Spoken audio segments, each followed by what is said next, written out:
પાટણ જિલ્લાના યાત્રાધામ શંખેશ્વર ખાતે વીજ કંપની દ્વારા લગાવવામાં આવેલા નવા સ્માર્ટ મીટર હવે વિવાદનું કેન્દ્ર બન્યા છે। કોઈપણ પૂર્વ સૂચના કે મંજૂરી વગર સ્માર્ટ મીટર થોપી દેવાતા અને ત્યારબાદ વારંવાર વીજ પુરવઠો ખોરવાતા સ્થાનિક વેપારીઓમાં તીવ્ર રોષ ફાટી નીકળ્યો છે। સ્થાનિક વેપારીઓ અને દુકાનદારોનો આક્ષેપ છે કે વીજ વિભાગ દ્વારા તેમની જાણ બહાર અથવા પરવાનગી લીધા વગર જ સ્માર્ટ મીટર લગાવી દેવામાં આવ્યા છે। આ મીટર લગાવ્યાના થોડા જ દિવસોમાં લાઇટ બંધ થઈ જવાની ઘટનાઓ વધી છે। વીજળી ગુલ થવાને કારણે વેપારીઓના રોજગાર પર સીધી અસર પડી છે અને કામકાજ ઠપ થઈ ગયા છે।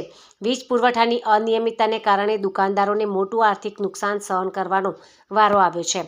મીટર ઇન્સ્ટોલ કર્યા બાદ અચાનક પાવર કટ થઈ જવાની સમસ્યાથી લોકો પરેશાન છે। આ મામલે પોતાની વ્યથા ઠાલવતા સ્થાનિક દુકાન માલિક ધ્રુવભાઈ રમાભાઈએ જણાવ્યું હતું કે અમારી મંજૂરી વગર મીટર લગાવી દેવાયા છે અને હવે લાઇટ જતી રહેતા ધંધામાં ભારે મુશ્કેલી પડી રહી છે।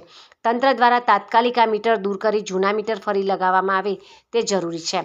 વેપારી મંડળ અને સ્થાનિકોએ એકસૂરે માંગ કરી છે કે જો પ્રશાસન દ્વારા સ્માર્ટ મીટર હટાવવા અંગે તાત્કાલિક નિર્ણય લેવામાં નહીં આવે તો તેઓ જવાબદાર વિભાગ સામે લેખિત રજૂઆત કરશે। આટલું જ નહીં, જો સમસ્યાનું નિરાકરણ નહીં આવે તો આગામી સમયમાં જલદ આંદોલન કરવાની ચીમકી પણ ઉચ્ચારવામાં આવી છે।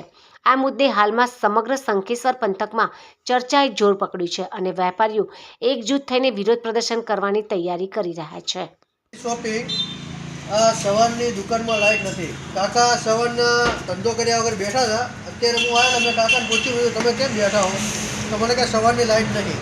પછી બાજુમાં મુંબઈ રેડિયમ છે તો એ દુકાને ગયો તો એ દુકાનવાળાએ મને કીધું સવારની લાઇટ નથી આપણે, અને આ સ્માર્ટ મીટર લગાવી ગયા છે। અહીંયા તમે જોઈ શકો છો જૂનું રીડિંગ લખેલું છે।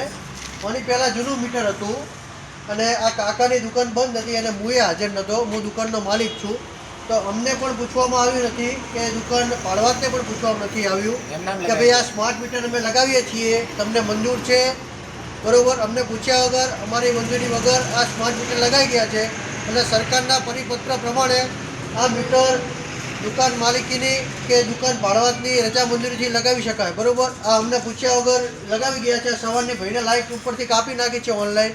આની પહેલાંનું મીટરનું બિલ જે આવેલું હતું તે મીટરનું બિલ અમે ભરી દીધેલ છે અને તમે કાકાનો જૂનો રેકોર્ડ આ મીટર નંબર ગ્રાહક નંબર નાખીને ચેક કરી લો, કોઈ પણ બિલ બાકી આ મીટરનું છે નહીં આજ સુધીનું બરાબર? તો આ સવારનું કાકાને અત્યારે લાઇટ બંધ છે તો 3-4 હજારનો કાકાને ધંધો થઈ જાય કાકા અત્યારે? હા, તમારે કેટલું નુકસાન આવ્યું તમે જણાવો।